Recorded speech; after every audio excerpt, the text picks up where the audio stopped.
তো পারছি না, আর বলতে পারছি না যে আমি আর পারছি না। এক সময় মনে হয় আত্মহত্যা করি, কিন্তু এতগুলো মানুষ আমার ওপরে, আমি পারছি না একদম। জিওগ্রাফিতে আমি এমএসসি করেছি, বিএড করেছি আলিয়া ইউনিভার্সিটি থেকে।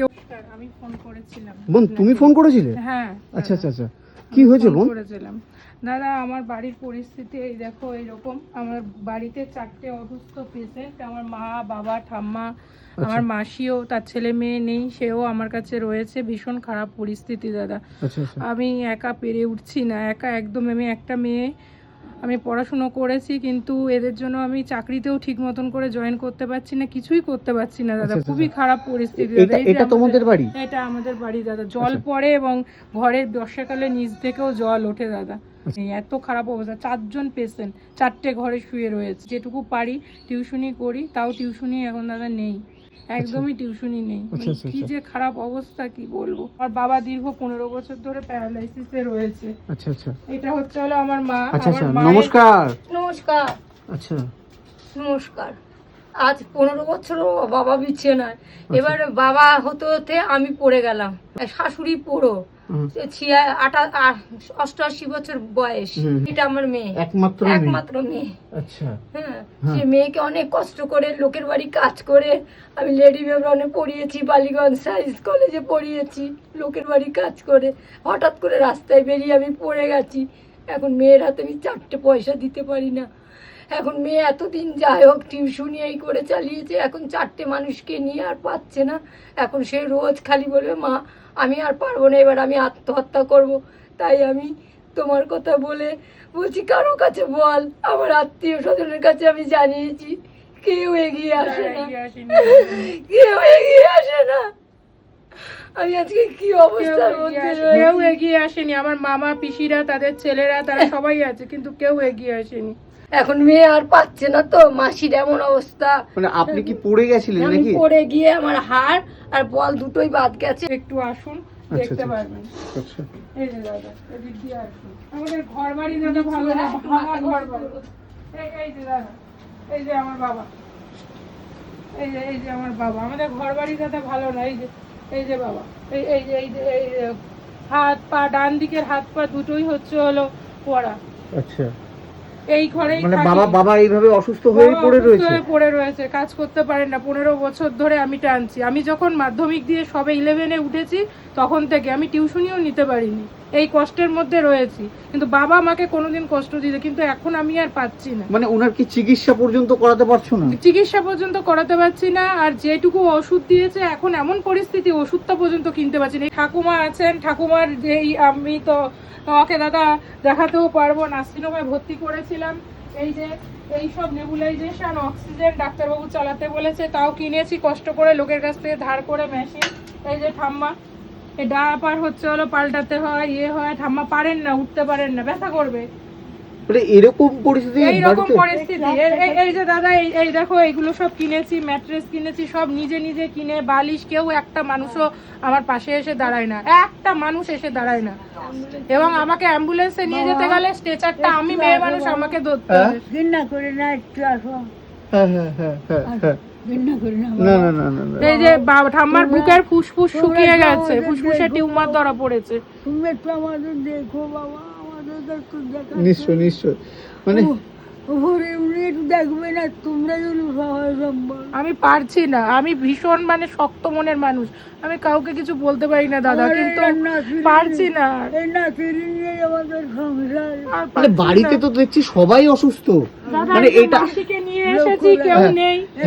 মাসি রয়েছে, এই যে আছি আমি আছি। এই দেখো, মাসির এই যে ক্যাথিকল চলছে দাদা, তারও ওষুধ চালাতে পারছে না বলে কিছু করার নেই।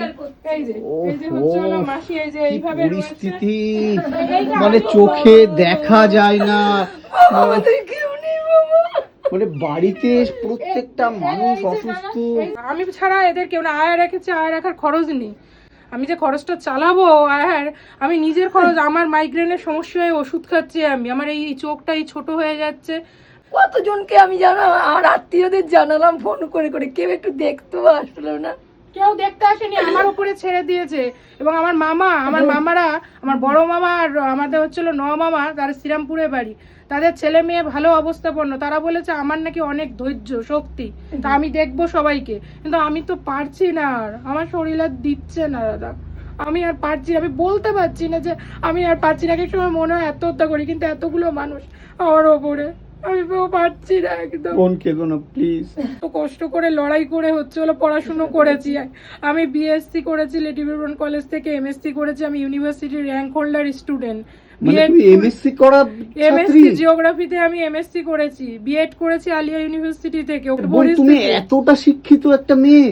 আমি, হ্যাঁ দাদা, আমি নেট সেট কোয়ালিফাই, আমার পিএইচডির জন্য জয়েন হওয়ার কথা চলছে, কিন্তু আমি ওখানে বলছে যে মানে জয়েন হলে সব দিক থেকে এদেরকে রেখে আমি যাব কি করে, আমাকে তো সেখানেও তো আমাকে মানে করতে হবে, আমি চারিদিক থেকে দাদা ফেসে গেছি। পুরো সংসারটা এখন টিকে রয়েছে তোমার টিউশনের ওপরে। টিউশন করে কত টাকা ইনকাম হয় বোন? তাও মোটামুটি 5-6 হাজার টাকা দাদা, তাও হচ্ছে না। মানে এই 5-6 হাজার টাকার মধ্যে তোমাকে সংসার চালাতে আমি দাদা নিজের খাবার, আমাদের খাওয়ারও সেই মতন হচ্ছে না, মানে যখন এই পরিস্থিতি বাবার পড়ার পর থেকেই আমাদের সংসারের অবস্থা খুব খারাপ, কিন্তু আমি টিকিয়ে রেখেছি কোনো মতে। মানে তুমি একজন নেট সেট কোয়ালিফাইড করা একজন মেয়ে? হ্যাঁ হ্যাঁ দাদা, অনেক কষ্ট করে ইউটিউব দেখে পড়ে আমি হচ্ছিল নেট, আমি টিউশন নিতে পারিনি, আমি টিউশন একদমই নিতে পারিনি, কারণ আমার পয়সা নেই, আমি সেই পয়সা দিয়ে বাবার ওষুধ কিনি। একটা মিওমরের কেক যদি আমি দেখি, আমি ভাবি যে আমি খাবো না, আমার বাবার ওই টাকাটা দিয়ে ওষুধ হবে। এখন ঠাম্মার ডায়াপার লাগছে, নেবুলাইজেশনের ওষুধ লাগছে, টাকা মাসির লাগছে, মানে টাকায় টাকা, আমি মানে পেরে উঠছি না দাদা, ওই জন্যই আপনাকে আমি বাধ্য হয়ে ফোন করলাম। বোন তোমাকে আমি তোমাকে প্রণাম করতে ইচ্ছা করছে বোন। না বোন, তোমাকে প্রণাম করা উচিত বোন, তোমাকে প্রণাম করা উচিত বোন, আমি আমি আমি আমি মনে করি বোন। না, ঘর থেকে জল পড়ে, আমার একটা হচ্ছে হলো নিতান্ত একটা ভালো মানে জায়গার প্রয়োজন, যেখানে আমি একটু টিউশনি করতে পারবো। 4টে ঘরে 4টে রুগী, আমি নিজে অসুস্থ হয়ে যাচ্ছি, বাবাকে ঠিক মতন প্রোটিন জাতীয় খাবার, বাবার ওষুধটা পর্যন্ত সত্যিকারের আমি কিনে দিতে পারছি না, এখন এমন পরিস্থিতি হয়েছে। মারও ওষুধ চলছে না, ঠাম্মার ওষুধ চলছে না, মাসির ওষুধ চলছে, মানে এদেরকে শুধু জাস্ট ভগবানের ওপরে ছেড়ে রেখেছি। আমি মানে খাওয়ারও ঠিক মতন আমাদের হচ্ছে না, মুদিখানা দোকানে কোনোদিন আমি বাকি করি না, আমি বাকিতে কিছু জিনিস খেতে ভালোবাসি না, সেখানেও বাকিতে আমাকে এনে খেতে হচ্ছে। মানে মা লক্ষ্মীর ভান্ডার পেয়েছিলেন, এখন বন্ধ, অন্নপূর্ণা ভান্ডার পাচ্ছেন না, ঠাম্মার তো বার্ধক্য ভাতা যেটা পেতেন সেই ভাতা এখনো পাইনি। মানে বোন কি বলবো, তোমাদের পরিস্থিতি দেখে মানে আমার নিজেরই খারাপ লাগছে। তো বোন এখন তোমাদের কি প্রয়োজন আছে বোন? প্রয়োজন বলতে দাদা, এই অসুস্থ রুগীগুলোকে একটু যেন ট্রিটমেন্ট করতে পারি, এইটাই হচ্ছে হলো আমি বলবো, যে অসুস্থ রুগীগুলোকে আমি চালাতে পারছি না দাদা। আর আমার যদি একটা ভালো কাজের সংস্থান হয় এবং তার সাথে আমি যেন এদেরকে চালাতে পারি, আর এই বাড়ি ঘর এইরকম অবস্থা, কেউ পড়তে আসতে চাইছে না, একটা যদি ভালো একটা জায়গা হয়, আমি যদি একটু মানে নিজেকে স্টেবল করে রাখতে পারি, নিজে একটা অ্যাজ এ টিচার হিসেবে, যে হ্যাঁ দিদিমণির বাড়ি যাচ্ছি ভালো, মানে আমাদের বাড়িতে সব কিছুতেই অসুবিধা, লাইটের অসুবিধা, পাখার অসুবিধা, গন্ধ, বাড়িতে 4 জন অসুস্থ রুগী, অনেক কথা শুনতে হয় দাদা। মানে তো মানে আমি একটা জিনিস ভেবে পাচ্ছি না, মানে আপনার মেয়ে এতটা ভালো শিক্ষিত মেয়ে, মানে আশেপাশের কেউ এগিয়ে আসে না? আশেপাশের দাদা যখন বাবা পড়েছিল তখন এগিয়ে এসেছিল, তারা মানে 2 দিন একটু সাহায্য করেছে, তারপরে বলে নিত্য উপোসের ভাত নেই। এই কথাটা আমার খুব খারাপ লেগেছে, নিত্য উপোসের ভাত নেই। আমি কিন্তু কারোর কাছে কোনো দিন একটা টাকা, কেউ পাড়ায় বলতে পারবে না যে আমি কারোর কাছে টাকা চেয়েছি কিংবা হচ্ছে হলো খাবার চেয়েছি, না খেয়ে থেকেছি, কিন্তু আমি কোনোদিন, আমার মার যখন অপারেশন, আমি না খেয়ে দৌড়াদৌড়ি করে অপারেশন করিয়েছি, কিন্তু আমি চাইনি কারোর কাছে। কিন্তু আমাকে অনেক কথা শুনতে হয় মামাদের বাড়ির থেকেও, যে আমার ভাগ্য খারাপ, আমি অলক্ষী, তাই জন্য আমার বাবা পড়েছে, তারা আমাকে অনেক কথা বলেছে। আমার মামা, নিজের মামা আমাকে বলেছে যে আমার ভাগ্য খারাপ। মানে একটা শিক্ষিত মেয়ে হয়ে তার এই পরিস্থিতি, এবং সে একা হাতে নিজের পরিবারটাকে এইভাবে মানে চালাচ্ছে, সত্যি তোমাকে স্যালুট। আর আমার কিছু বলার নেই, তোমার দাদা হিসাবে আমি এখানে তোমাকে কিছু টাকা দিয়ে গেলাম, এটা ধরো এখানে আমি কিছু টাকা দিয়ে গেলাম, দাদা হিসাবে দিলাম বোন। হ্যাঁ, এটা আমি কোনো দয়া বা সাহায্য দিলাম না বোন, এটা দাদা হিসাবে বোনকে আমি বোনের পাশে দাঁড়ালাম একটা সামান্য কিছু দিয়ে, ঠিক আছে? এটা দিয়ে তুমি যতটুকু যা পারবে, তুমি তোমার বাবা বা যেটা তোমাদের প্রয়োজন সেটা করো, আর আমি দেখছি তোমার জন্য কি কি করতে পারি, সমস্ত কিছু আমি দেখছি, ঠিক আছে বোন?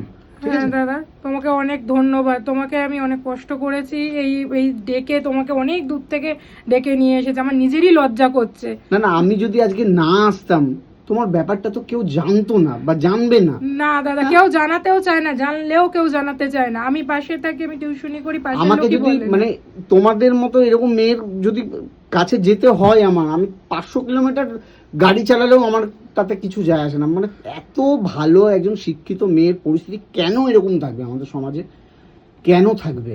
আমি দাদা আমার পেরে উঠছি প্রশ্নটা না, এটাই। আর ঠিক আছে পেরে বোন, উঠছি না। ভালো থেকো তুমি। আমি ঈশ্বরের কাছে প্রার্থনা করছি তোমার ভালো কিছুই হবে।